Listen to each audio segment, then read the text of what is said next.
સિયારામ દરેક મિત્રોને જય સિયારામ।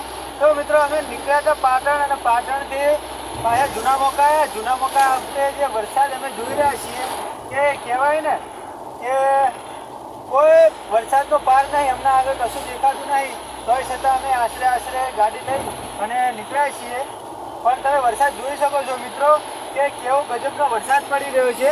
ગજબનો તો ના કહી શકાય, પણ એવો ભયંકર વરસાદ વરસી રહ્યો છે કે અમને તમે આગળ જેવું તમને દેખાઈ રહ્યું છે ને એ તો સરસ છે, પણ અમને તો અમૂંદું દેખાતું નહીં। અને આવા વરસાદમાં અમે થોડું રિસ્ક લઈ અને ગાડી લઈને જઈ રહ્યા છીએ। તો કહેવાય મિત્રો કે આવા સરસ મજાના વરસતા વરસાદમાં ક્યારે પણ રિસ્ક લેવું નહીં, કારણ કે ઘણી બધી મુશ્કેલી ઊભી થઈ શકે છે। અને આપણને તો ઠીક, પણ સામેલાવાળા ડ્રાઈવરને પણ કોઈ દેખાતું હોતું નથી જેવું આપણને દેખાતું હોય। તો મિત્રો અમારે તો હવે એવા હલવાઈ ગયા હતા, પાટણ ગયા હતા કામથી, અને વરસાદ અચાનક દેવાડવા માંડ્યો છે। પણ મિત્રો ભગવાન માતાજીને પ્રાર્થના કરીએ કે અમને સુરક્ષિત ઘરે પહોંચાડી દે, જેથી કરી અમે અમારા પરિવાર સાથે રહી શકીએ।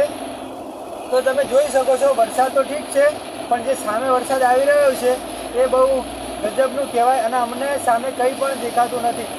અમૂંદો એટલે અમૂંદો, અમને 5 ફૂટથી આગળ વધારે કોઈ વિઝિબિલિટી નથી। અને આ વરસાદ કહેવાય ને બહુ ભયંકર વરસાદ છે ને, હજુ લગભગ 13 તારીખ સુધી આગાહી આપી દઈએ એવી અમે સવારે સમાચારમાં જોયું હતું। તો તમે તમારા પરિવારનું, બાળકોનું બહુ ધ્યાન રાખજો અને સુરક્ષિત રહેજો, તો સર્વેને સુરક્ષિત રહે અને તમે પોતાના પરિવારને સાચવજો।